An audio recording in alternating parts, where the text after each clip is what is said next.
ahead, John. Thank you. Very good. Well, thank you.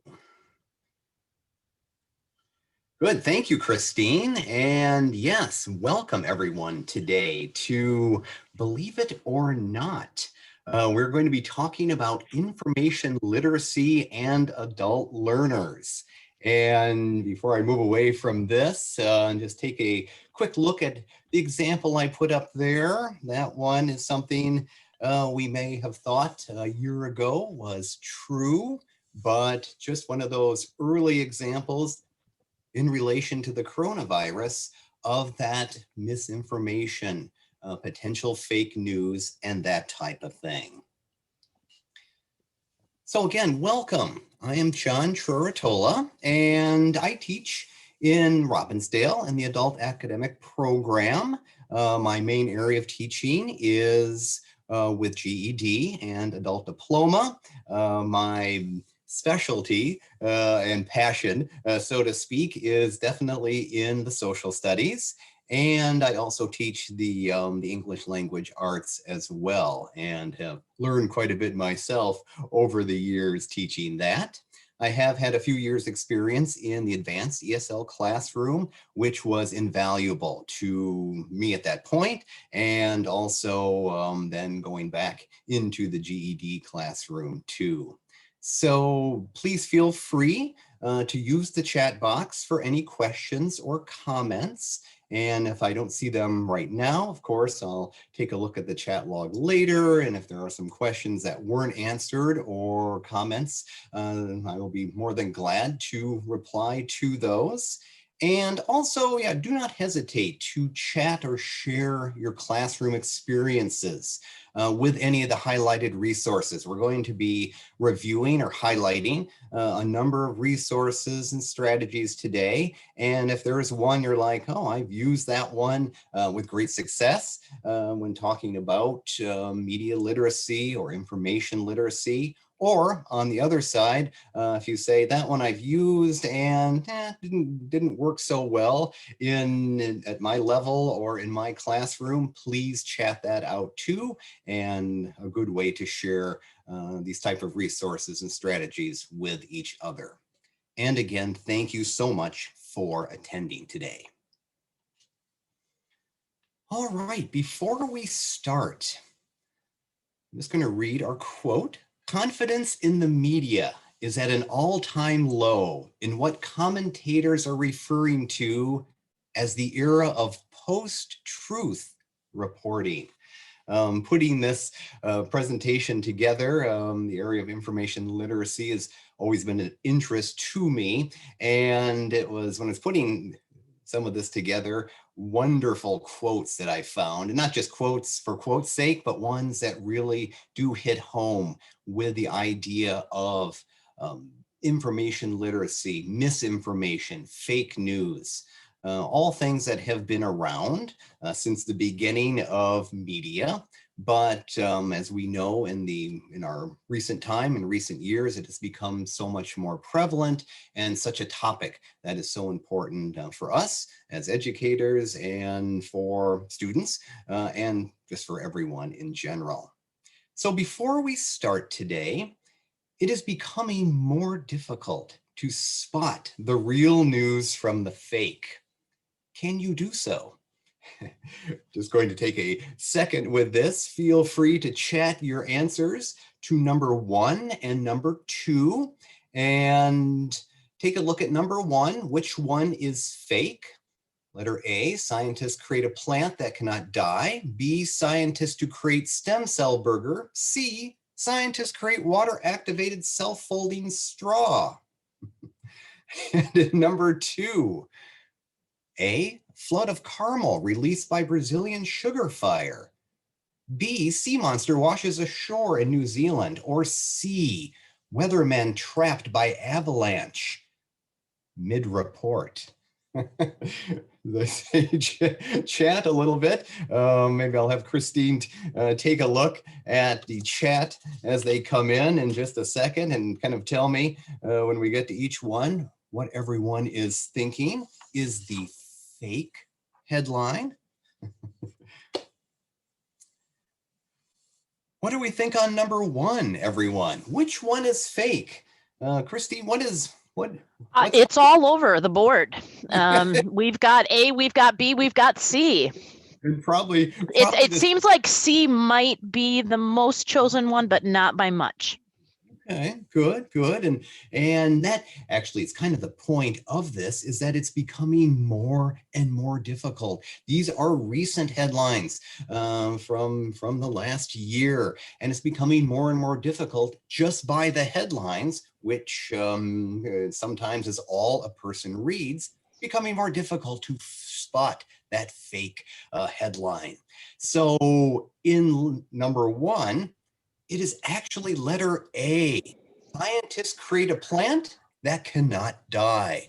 That is true. I could do a little extra research on that one to see how far it got, but that one is a piece of fake news, a fake headline. Actually, my wife said, "Oh, I remember the stem cell burger one," and that one I had to verify. And then the water activated straw, I actually remember that one. Don't ask me how, but it's odd enough that that is true. And John, for number Yes. two, it seems like the most common answer chosen is B, but I do want to give Lee Obermiller a gold star for saying, I will not choose one until I can research the items. Very good. And Lee, yes, welcome Lee. Yes, for sure. And a good point.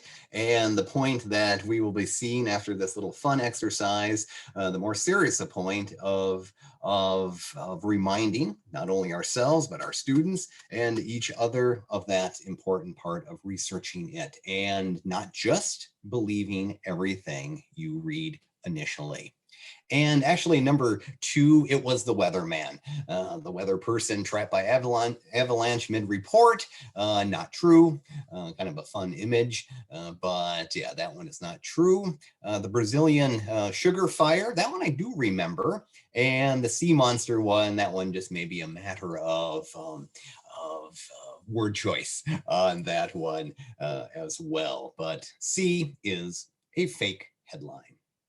But as I mentioned before, the idea of this, these are all fun headlines and they can be humorous, but then we do need to step back and say, wait a minute, is this true? What do I need to do to prove that it is a piece of real news or not?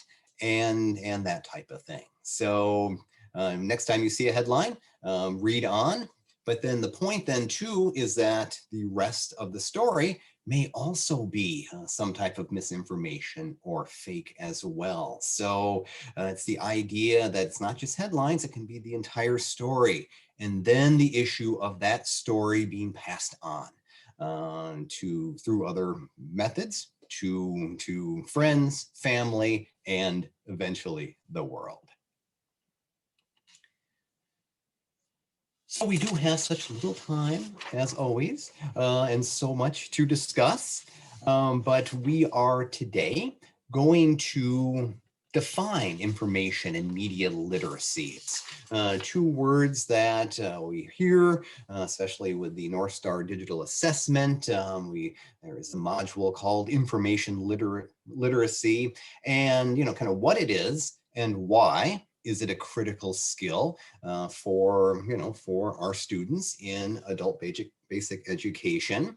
And we'll briefly talk about those challenges for our ABE students as mass consumers of information. And a lot of the things that we're going to talk about today, of course, are student focus, but also apply to us all. We're all mass consumers of information, and that constant bombardment of information. And is it real? Is it not real? Is some of it real, but not all of it? Those types of things that are happening to all of us. We will then spend a good part of our time today assessing a variety of instructional strategies and some standard aligned resources related to information literacy. I have chosen some that I have used in the classroom, and these are ones that can be adapted for various levels and modified in many ways to apply to your level of students. And then at the end, we will break out into, just briefly, probably by that time, some breakout groups, and you'll have a chance then to share with each other, taking some of the resources and strategies that we talked about today and applying them, coming up with some ideas on how they can be applied or used in your classroom. And then most importantly, hearing from each other and talking about other successes, challenges with media literacy and this whole idea of fake news and its impact on our students, and chat with each other a little bit about that in a breakout room and learn from each other. And also too, many of these resources during this time of teaching now, we will talk about, and we'll see some of the resources, how they can be adapted into the digital classroom. And then of course that movement forward into the hybrid classroom and or in-person classroom. The good news is that many of the resources, or most of them that we will highlight today, are applicable for all types of classrooms. So information and media literacy. We hear this term, fake news a lot, but these are all part of information and media literacy. And both terms kind of go together. We may see some called information literacy, see some called media literacy, especially when you are looking for strategies, looking for resources. If you do search under both of those, there is a plethora of items out there for us all to use. So when we hear these terms, just basically think of it as the ability to access, analyze, evaluate, create, and act using all forms of communication. And it's that, especially applied to our students, it's that analysis, that evaluation side that are important in that definition. And also all forms of communications. I will highlight a little bit later, but sometimes we think, fake news, misinformation only in the written word, but think about how ideas can be manipulated in the visual form as well, in charts, in graphs, in pictures. We'll talk about that a little bit later too. And why is it important? It is not only essential for that academic success of our students, but also, for them to have success in the workplace. And at the end of the day, that just to be more informed participant in society. There's that civics connection that I'm going to talk about in just a minute. That idea to be more informed citizens, we need to be more evaluative. We need to analyze the media that is coming at us on a 24/7 cycle. And that evaluating part is the major challenge for our students and for us because of that 24/7 flow of data every minute of the day. And then just fake news, just completely fake news, made up news versus, just some misinformation depending on biases and agendas and that type of thing. And there's that deliberate misinformation. And then there's just misinformation that I heard this and then passing it along. It's misinformation, but then it's that cycle of passing it along where it goes from being misinformation back to being information, even though it started out as not, or as something that has been proven not to be true. And also fact versus opinion as well, that opinions are coming off as the fact, as the news. It must be true, when in the end it is an opinion. And generating this movement of information is, of course, social media. And we're going to see in a second, and of course, as we all know, the impact of social media on our lives every day.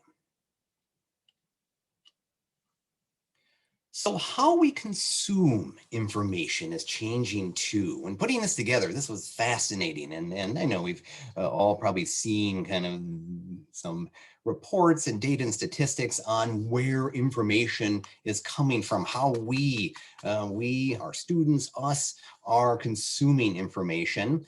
And what I'd like to do is just a quick poll, please. I will put that up on the screen in just a second here. And the poll is, if you could participate, is on where you get your news from in 2021. So let me launch the poll here, and we'll just take a minute to participate. There we are. So let me launch this. All right, we'll take just a minute or so. So if you could take a look. So in 2021, where do you primarily get your news from? Local TV, websites, radio, cable TV, network nightly TV, print newspapers, and social media.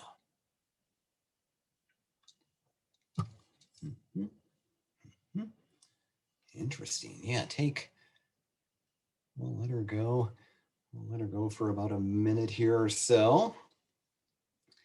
Or just as when we get to, yes, thank you for your participation in the poll. Yeah, we'll give it just a few. It looks like we're just about have everyone. I'll give it a few more seconds. Interesting. John? Yes. We have a couple questions, same question here. Online newspaper, would you consider that a website? Ooh, good question. Good question. That one, the online newspaper, I would consider that more of a print newspaper. That one, yeah, I would, especially if it's something like the Star Tribune or a news source that has been, an established news source. I would call that one a little bit more of a print newspaper, but just a different way of looking at it.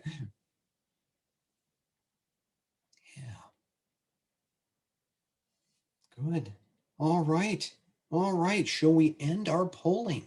Let's end our polling. Thank you for your participation. Let me share. I'm going to end the polling, and then we'll share the results with everyone so you can see those. So there we are. So look at, yeah, we had, I'd say small percentage, our biggest percentage is with that website and apps. And then following that is social media down at the end. And of course, cable TV. Yes, print newspapers. And that is that kind of print newspapers, websites. Yeah, if it's, the Star Tribune, kind of the Star Tribune online versus in print, or I'm hoping are kind of the same area. So local TV, of course. And then, yes, the network nightly TV. That, of course, was something I remember in the past as the source of information. If it was said on one of the three networks, it must be true. All right, thank you, everyone. I'm going to stop sharing those results. And excellent. There we are.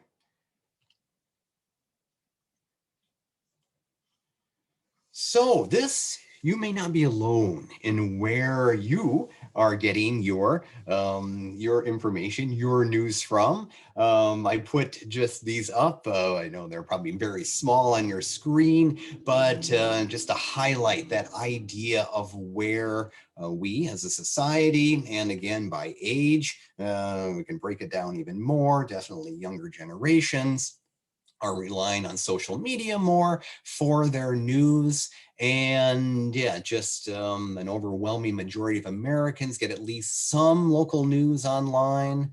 1 in 5 US adults get their political news primarily through social media. So it's even that breaking down more into, the type of news. You may rely on one source for one thing and on another source for another. But that was an interesting statistic as well when it comes to political news and its connection with social media.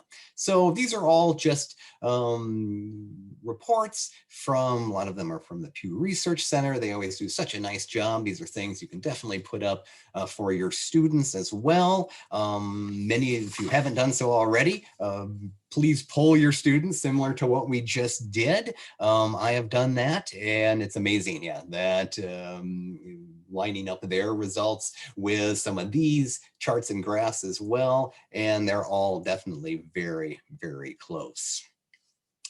What I want to do is show a very brief video. This is from C-SPAN, C-SPAN Classroom. We'll talk a little bit more about this resource a little bit later, but this is just a good, it's about 3.5 minutes, a good discussion from a gentleman that is talking about misinformation and fake news.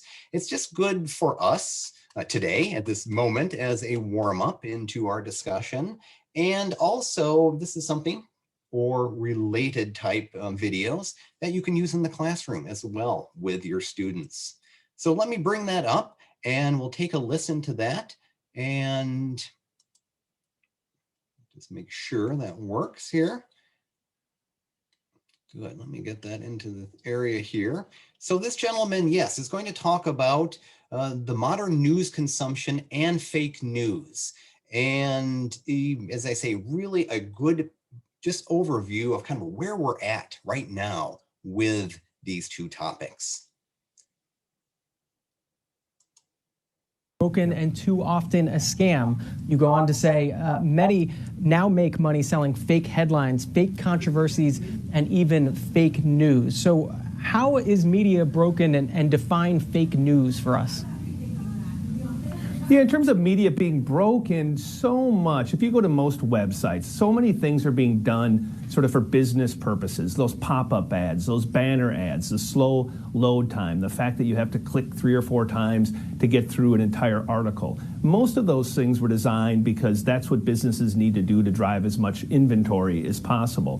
What we said is, no, let's simplify the process. Like, if you're going to start from scratch and you're going to produce what you know the news consumer needs, what would you do? You would make it much easier to navigate. You would kill those annoying pop-up ads. You would allow people to just stay on your one platform in your stream and consume the news they want, and make it easy to share, because so much of news consumption, particularly for people my age and younger, it's all about sharing it through these different ecosystems, whether it's Snapchat or Instagram or Facebook or Apple News. It's just a different world right now in terms of how people are getting their news. In terms of fake news, I describe fake news, or the description would be anything that's not real, right? Any news that is manufactured, some of it maliciously, some not. Often you go to websites and people use these headlines that are sort of, tricks for clicks. These ideas of you read this really audacious headline and then the story doesn't deliver. And so what we're trying to do is we need to earn the viewers, the readers' trust. And you do that by delivering content that matters, in not playing those games, either for editorial reasons or for business reasons. That fake news, that term fake news, certainly a term our viewers have heard a lot more of during the Trump administration. Do you think that President Trump has been good for journalism, good for the media business? Good for, those are two different questions. In terms of as a business proposition, he probably has been good for journalism and for media, because there's a lot more public interest in the journalism that we're producing. In terms of whether he's good for journalism, it's hard to argue with a straight face that he is. He spends a lot of time talking about clamping down on journalists, about clamping down on access, about clamping down on media entities that are writing things that he doesn't like. And while he hasn't really followed through on any of those things, rhetorically, I don't like it, because I care a lot about information. I care a lot about journalism. And you talk about fake news, and I'm worried about fake news, and no doubt it's a problem, and I think it was certainly a problem in the run-up to our last election. You're seeing it being a problem even in the German elections, and a little bit on the margins in the French election that just took place. But what really worries me is that people don't believe real news. That there's so many people, you probably hear it from some of your callers, I hear it from lots of friends, lots of family members, they don't believe that there's just a truth anymore, that a fact's a fact. People seem to want things that validate their opinion or make them feel better about their own ideological views.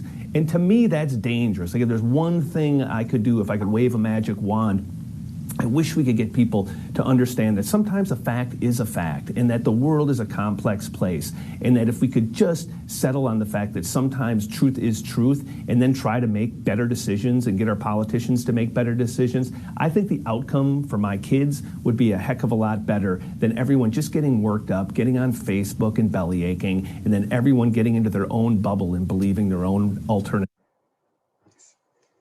Nice. All right. All right, let me go back here, hold please. So yes, hopefully that gentleman did make such good points about just the whole idea of fake news, and then that point at the end here about the whole idea that we just expect now kind of our news and information to be inaccurate.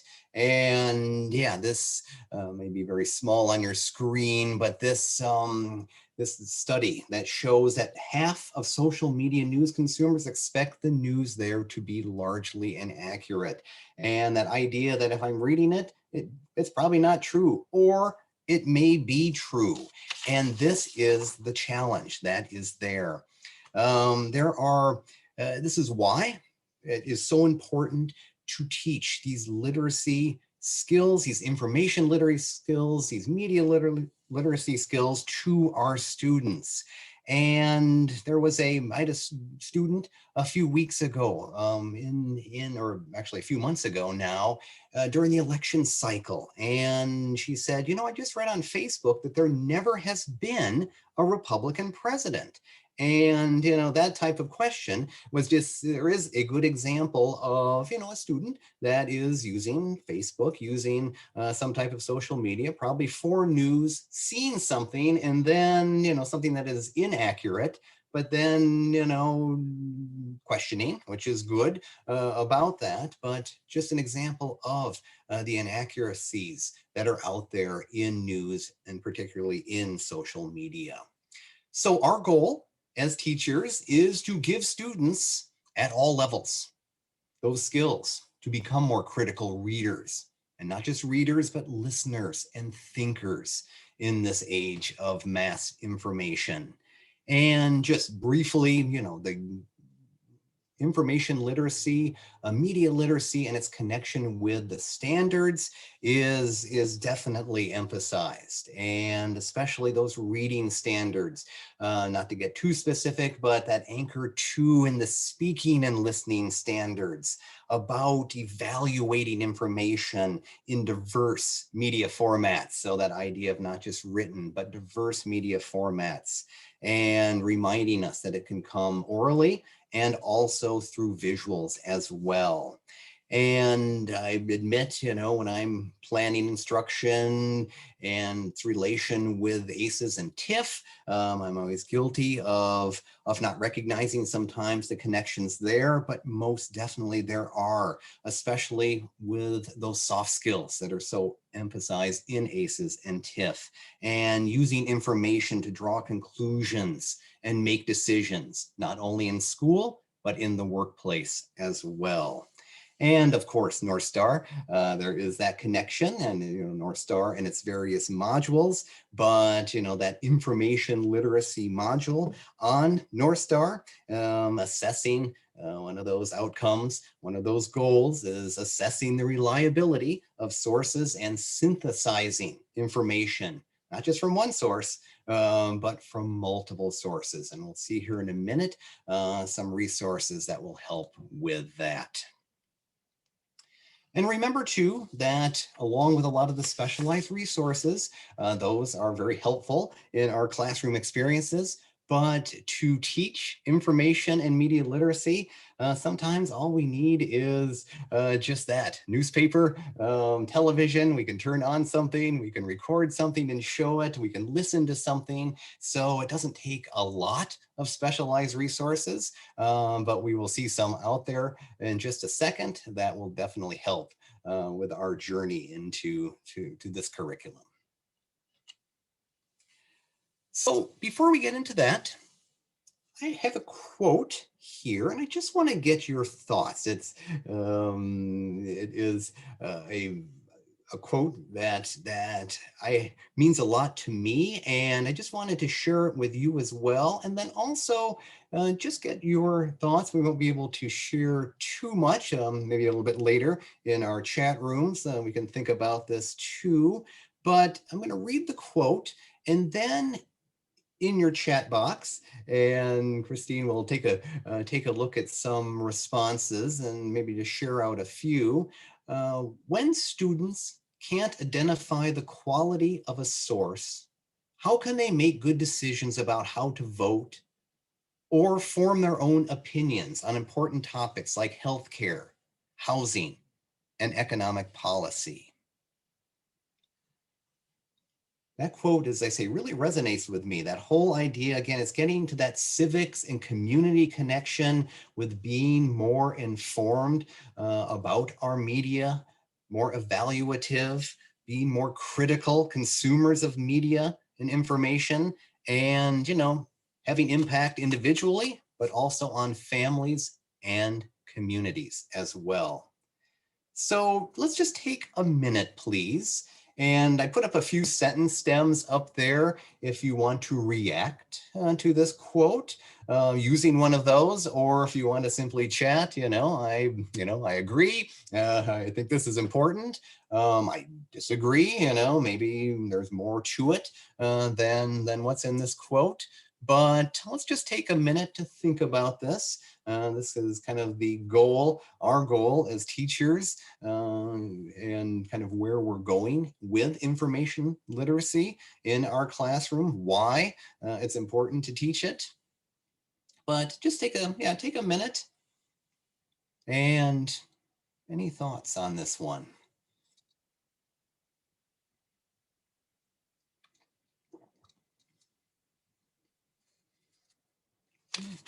Let's say, feel free to use your chat box.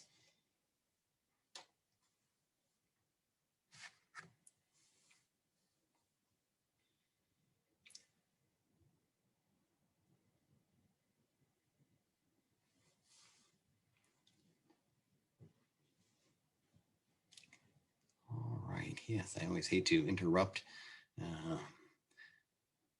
any type of writing or thought, but just take a few seconds more, please.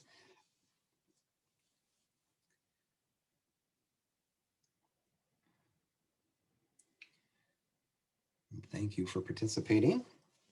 Maybe finish your thought, please. Christine, what do you think? Would you mind? Not at all. As they're coming in, some really great things about primary documents. The students who can find and read primary documents have better access to the truth. Resonating with people because students are often fact-checked with their teachers, and thankfully we provide places where they feel safe to do so. This isn't just an academic skill, it's a skill that needs to be taught to all people. And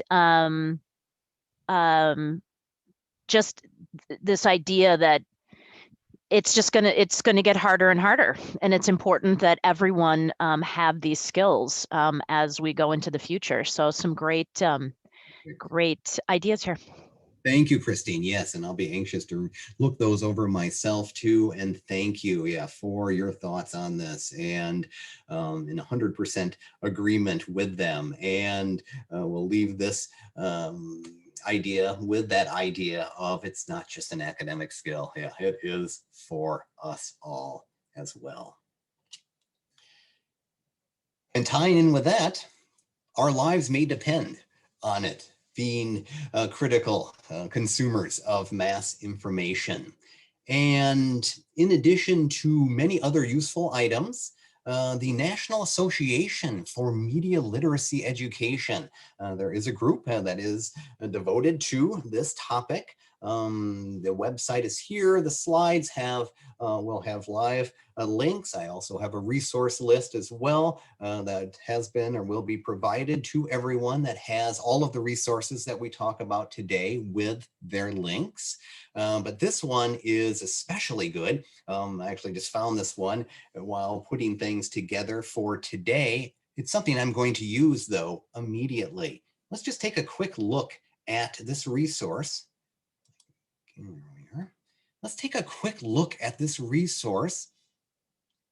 I will just scroll down, and this association has two excellent lessons on, and other resources as well, on how to spot COVID-19 misinformation. I just want to show you this just for a minute because it is so good and something that can be used in all levels of classroom.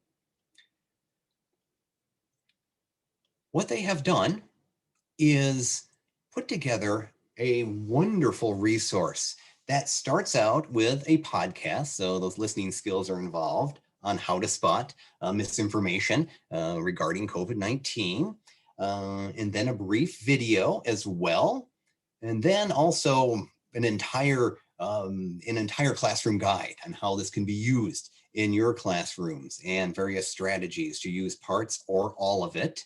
And just one more thing I want to show before we leave this is this graphic. That is just a one-page, can you spot COVID-19 misinformation? And you know, there's so many topics out there where misinformation and information are critical, but of course, at this very moment, what more critical topic than the pandemic and the misinformation and tying in with vaccines and that type of thing, and seeing this, or I can see this as an entire, an entire lesson or lessons just on this very topic. That is so timely. So yeah, this one I just wanted to point out to everyone. And again, these will all be noted in the resource list as well. All right. So it is time, speaking of resources, it is time to review some of those classroom ready resources and some strategies. We're going to just look at some in general and look at some a little more specifically in our time remaining. And then as we are looking at those, as I say, I want to give a little time at the end for you to maybe take, one, don't have to take them all, take one of these resources and think about how it can be applied to your classroom. Let me just read this quote. Our students are speeding along the information superhighway without a license. Before letting them loose, let's make sure they've passed the driver's test. And yeah, could not be a better quote. Again, we could put everyone instead of just students in that first line as well. And this is from Sam Weinberg of Stanford. And we're going to see something in a little bit here, some curriculum he has put together that I have called the gold mine of media information literacy curriculum that we can all use that will ensure our students to be much more critical in their evaluation of all types of mass information.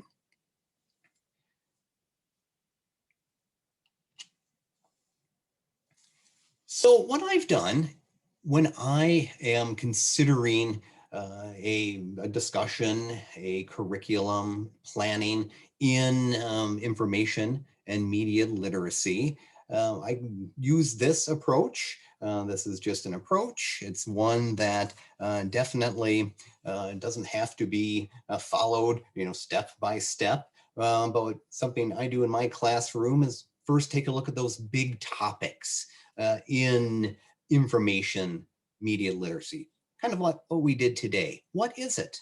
Why is it important? Becoming comfortable with those elements, becoming comfortable with the vocabulary as well. It's like I've heard fake news, what does it mean? Or I've heard the word deep fake and some of those vocabulary terms that are associated with information literacy. So starting kind of with that big picture, and then moving into those more in-depth lessons and activities that really start to challenge students to critically evaluate print and digital information sources. So there's that part. And then if for mine, it is applicable where to start to get a little bit even more specialized with instruction, with finding and evaluating evidence, and especially reading those arguments that are necessary for the GED essay, or if a student is writing some type of argumentative adult diploma essay as well. So most of my time is in all of these different areas, but and at different levels too. I can go from the very strong lessons on finding and evaluating evidence to ones that are a little bit more, take the broader approach and give students strategies when consuming information. And before we go on, someone made a good comment to that one quote about how do we expect our students, to function in society. And it's interesting. I just read something that really hit home with me, that we as teachers, when engaging with students who believe a piece of information that is unsupported by facts, we as teachers need to demonstrate that willingness to listen. This part is the part here. I'm just reading this from this article. Trying to tell someone what to believe is never going to work, but we can offer to help someone explore their ideas. In the end, educating students about facts and methods of verification has been shown to work. And here now we're going to look at a few of those resources. That one, yeah, that was such a good article that you can tell someone it's not true a million times, and it may or may not work, but giving everyone those tools, educating ourselves, our students on those methods of verification will hopefully be the ticket to help with that. All right. Let's first take a look at some big picture topics and resources and strategies. And what we're going to do is I've highlighted a few resources that I have used and a few ways too that I've either used in my classroom or ways for all of us to consider using in perhaps our own individual classrooms.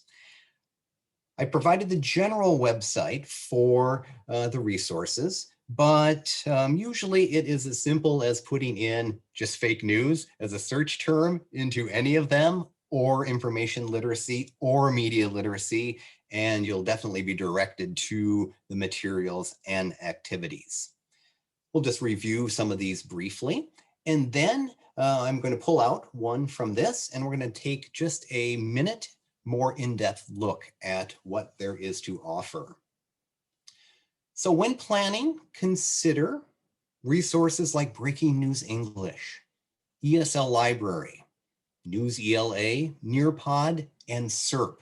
All 5 of these I have used depending on my class at that time, and many of them may be, for example, Breaking News English, ESL Library. Is that just for ESL students? No, it is for all students. All of these can be adapted in many, many different ways.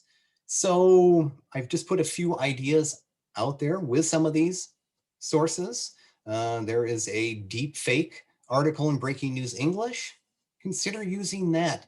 Students can listen to that article or use the article to practice multiple grammar skills. I've also used News ELA to show students that fake news is not new. It has been there. There are some excellent articles on the evolution of fake news throughout history, not only in the US, but in the world.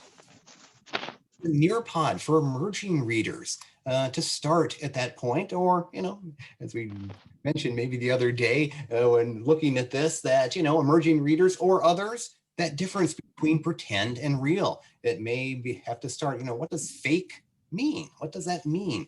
And start from there. And something I have done in my classroom, kind of to start off a discussion or unit or a plan on information literacy, is from SERP.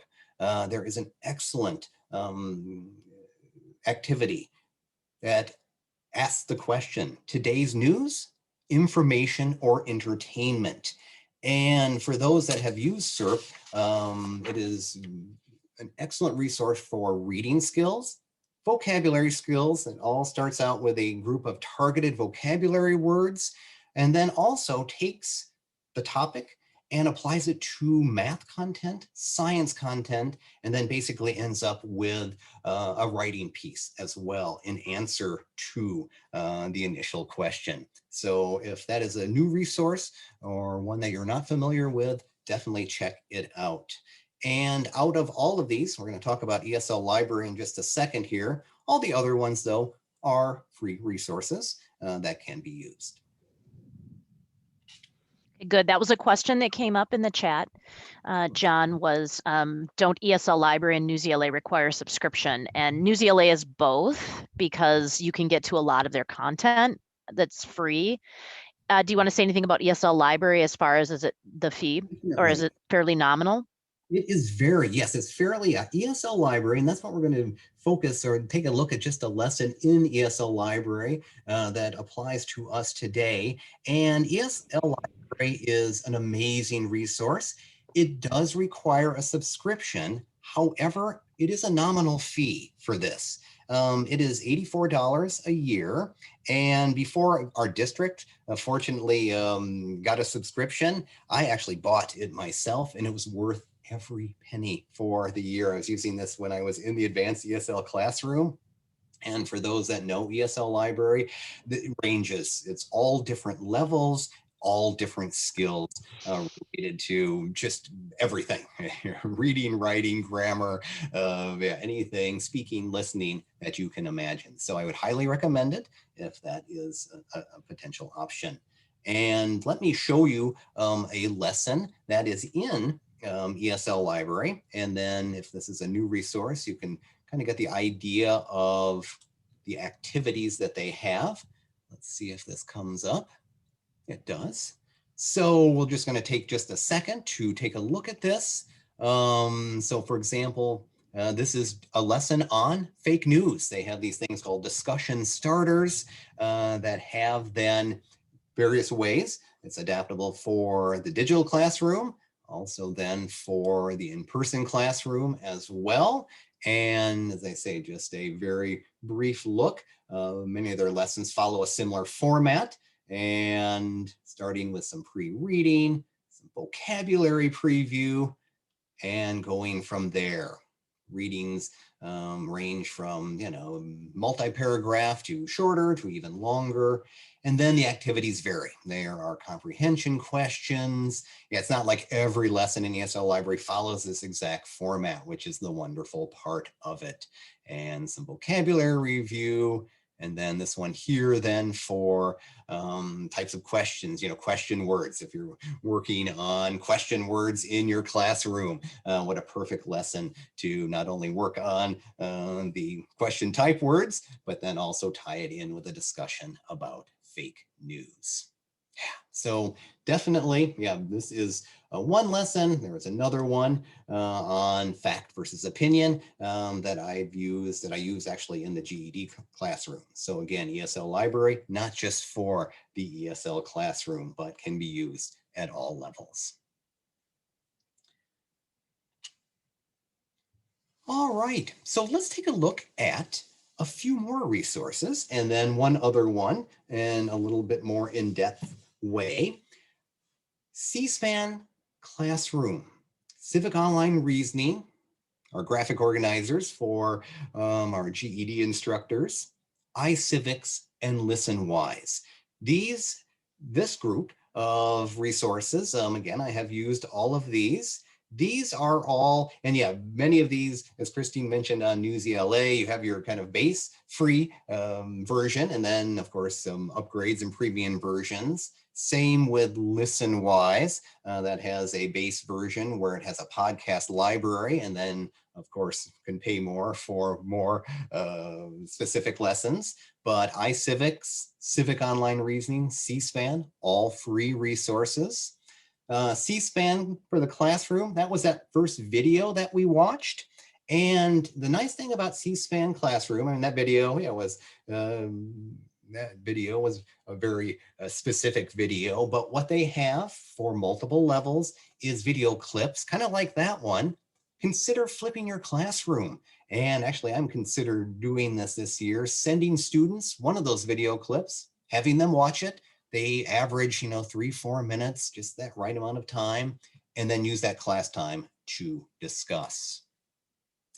For our GED classrooms, I have used those many. They have such good graphic organizers, and I'm sure all of us have our graphic organizers for reading arguments, identifying and evaluating, but helping students map out that evaluative part. iCivics, if you have not been to iCivics, please do. It is there for everything civic related, everything government related, but they also have a media literacy curriculum as well. And not only with lessons, but they have this great news literacy game. What better way to do it, and especially in the digital world now, where students have to fight viral deception and false reporting. And it's definitely for adults as well. It's not at a very low, children level when it kind of sounds like that. Definitely can be used in the adult classroom, and I've used it very, very much. And ListenWise too, to get those listening skills. Again, listening to something. ListenWise has those podcasts. Use those. Think about using those to evaluate the information and evidence that you hear. What we're going to look at is the gold mine of media literacy resources. And this is a new curriculum that was put out by the Stanford History Education Group. If any of you have attended some of my past sessions on social studies, that is a whole nother curriculum that can be used in the social studies world for all types of topics in American history. But aside from that, or along with that, I should say, is an entire new curriculum that has been put out by Stanford on civic online reasoning. And it's definitely worth a few minutes to highlight that one. Let's see if that came up. Good, it did. And I'm just going to walk everyone through the curriculum very, very briefly, and will highly recommend that you go to this one on your own. And as you can see, lessons and assessments. What they have done is basically kind of color code the curriculum into 3 different areas. Lessons on, who's behind the information in green, lessons on what's the evidence, evaluating evidence in red, and then lessons on that in yellow on what do other sources say. And I'm just going to do a very slow, hopefully not to make anyone ill, a very slow, slow scroll down where you can start to see some of the lessons that they provide. And it goes on. The first lessons have to do with this lateral reading, this idea of taking a look at, one source, but not just relying on that. That whole idea is learning how to not just kind of do vertical reading in one site, but look at one site, but then look at what other sites or other media is saying about that topic. Such a good strategy for becoming more confident in this area. And those are a lot of those. We will move into what is the evidence, evaluating the evidence as well. claims on YouTube, Facebook arguments, evaluating claims on social media, argument analysis. These are all ones that you can use. Let me just pull up an example of a Facebook argument. And also too, many of their lessons are level 2. They have kind of a level 1 and a level 2, so they can be leveled for your specific classroom. And this is just an example of one of their lessons and assessments. And they're very compact. This one is basically taking a look at an argument where there's a conversation on Facebook. And in this task, students are presented with two posts from Facebook conversation and asked to explain which contains better evidence. So again, yeah, here's one part up here, here's another part down here. This can be projected, this can be sent to students, this can be printed out and given to students for a classroom discussion. John, Yeah. I am just going to interrupt you for a moment. You wanted a time check, and we have Please. about 17 minutes. Wow, time And is... I'm glad you said, because the civic online reasoning for programs where students have low or no technology, I put in the chat box, you can print out these materials and students can still work with informational literacy. So we know that not everybody has technological technology available, but there are a lot of options. Perfect. Thank you. Yes, thank you for printing or for chatting that out. And yes, kind of just going back over, I know we reviewed quite a few resources in the last 5 or 10 minutes, but most of those, yeah, definitely for either programs or students with little or no technology, this can all be done by printing activities out with them. Yeah, I'm just trying to think back over all of most of these. Yeah, definitely are not just technology based, and especially this one too. Yeah, you can print out the lessons and resources. Yeah, good, thank you.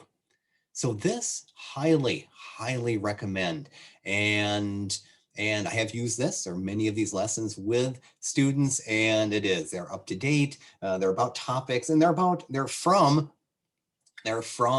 platforms that they're using, so the connection is there. It's like, oh yeah, they're used to Facebook conversations. They're used to these conversations. So the topics that are presented are so relevant and provide such good discussion, and then also such good literacy media skills as well. There is a question that came up that I'd like to bring forward that maybe you can answer, John, from Bonnie. What is the timeline turnover between real-time current events and available resources in civic online reasoning? She points out that News ELA was quick to report on the January 6th siege at the Capitol. Good point. Yeah, News ELA, excellent at those up to date. Yeah, civic online reasoning, it's not a real time website. Yeah, it's not a real time one. It is more, I'm sure it will be, as they keep building this website, but it is more recent events. Yeah, this is definitely a fairly new curriculum that they've put together. So yeah, the resources they use will not be real time, but they will be ones that are definitely in recent time and not going back 10 years. It's like, I have to explain what this is to begin with, plus all that has to do with civic online reasoning. Yeah, good point. Good point. Thank you for that question. Yeah, many other thoughts. All right. So in our remaining time, our time does go by. I just want to make a few points and then maybe just give a little time for a little breakout. I just want to mention 2 more resources and one other way of approaching media or information literacy. That whole reminder that fake news can come in many forms, and the idea to find or to build those literacy skills, not only with students in the written form, but also visuals, graphs, and that type of thing. New York Times Upfront Magazine, that is a subscription that a school or district or program does need to get. It's a pretty sizable subscription and may or may not be an option, but they have so many good not only editions, but lessons and lesson plans and graphic organizers and that type of thing, devoted videos to fake news. If that is something your program uses, yeah, definitely go with or think about that resource. But also for free, the New York Times Learning Network has, if we want to make our students more confident readers, so to speak, of graphics information, graphs, charts, pictures. They have a wonderful consider what is going on in this picture or graph. Every week, the New York Times Learning Network posts a new graph, posts a new picture, and it's free. And it's a way then to really develop students' critical information skills in graph reading, in visual reading, all for free. And the pictures are, yeah, they're really good, and it really generates some really, really good discussion as well. So consider both of those when thinking about fake news, the visual form, the graphic form versus just the written word form. All right. So there is so much floating out there, and there are many other information literacy advocacy sites. There is Media Literacy Now. It's just a great repository of more resources, more ideas, more strategies. And as I've mentioned many times, today's resources can be found for sure on the resource list that is provided to you as well. And also, please don't forget the Atlas Online Resource Library. Many of these resources, not only for social studies, but other content area and what we've talked about today can be found on that as well. The best resource we can have is each other, of course. And remember, always, we went through many in a short amount of time, but please go back, choose one or two, become comfortable. We don't need all those bells and whistles or every single resource used for our classrooms, but yeah, find a couple, take a look and find a couple, get comfortable with those and apply those in your classroom. So we maybe have 5 minutes to do a few breakout rooms and just chat about the following. I just want everyone to kind of be able to chat to each other a little bit, and then we'll come back for our last 5 minutes and have any final questions or thoughts.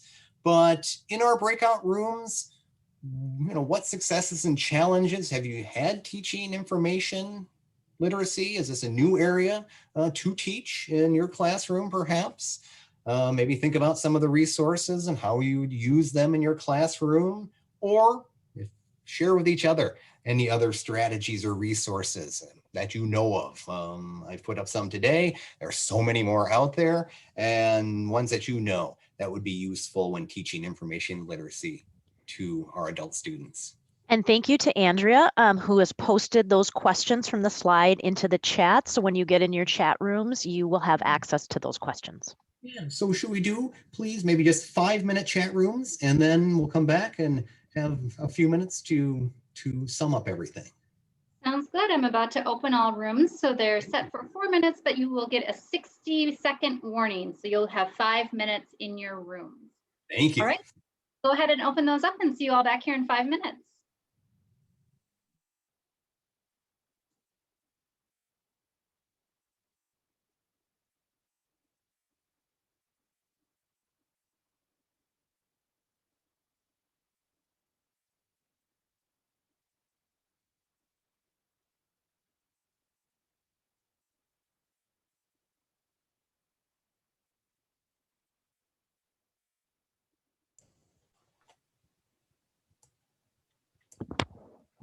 Andrea, could you drop a couple folks here into a room? Yes. Thank you. I'm so glad you're doing this part.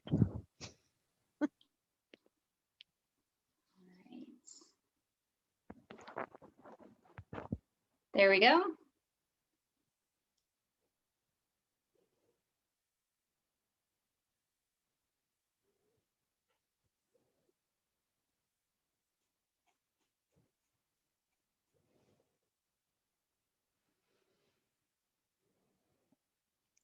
Thank you. So it looks like everybody is in the room. Of course, I had all of the rooms set up perfectly. Oh, this makes me mad. What happened? I had all of the rooms set up and then people dropped out. So that's frustrating. But we could have our own breakout room here with the people who are in here. Still got 2 minutes left. We can. John, yeah, no, John's doing really well with time. Andrea, do you want to pause the recording?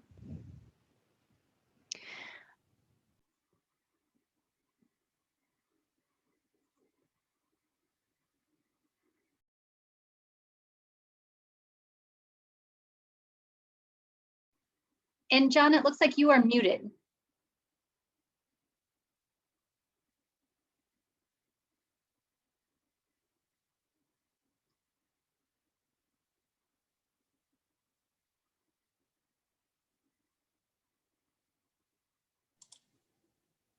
Am I back? There you are. There I am. Sorry about that, everyone. Yes, yes, you probably thought, oh, John is, he's gone off into the world of fake news too much. But yes, so this is a time, anyone, and I'll ask Christine again, thank you, Andrea, for doing the breakout rooms. And, just some final thoughts as we get into our last couple minutes here.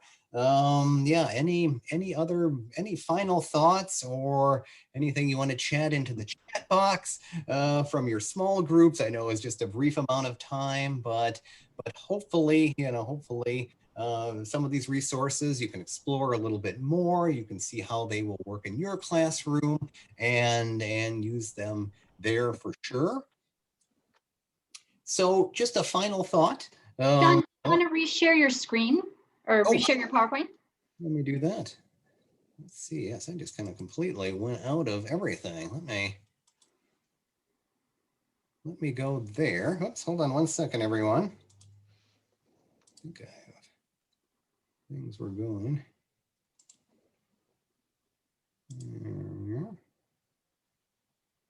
There we are. Am I back now? Not yet. Yeah, wonder what. Do you want me to share my screen? I have it. Yours pulled up. Would you mind sharing that final thought? Yeah, I hate to not go away without our final thought.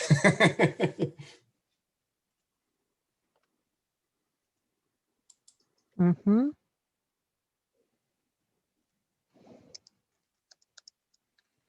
Yeah. There you go. Has everybody seen that?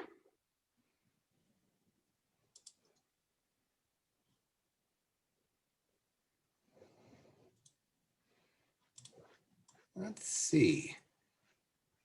All right, John, you're good to go. The final thought is up.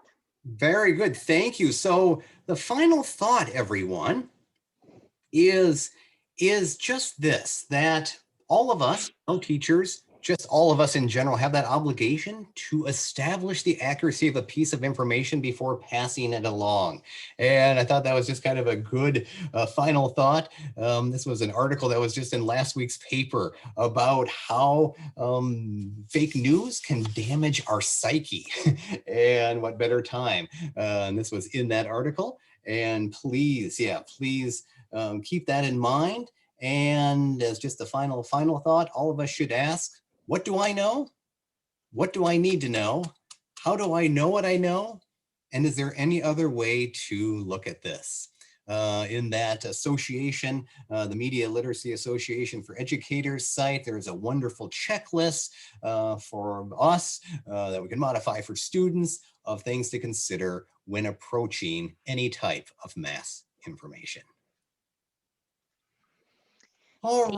Thank you, John. I'd just like to say that I did post a link to the flyer in the chat, and the next session starts at 2:30.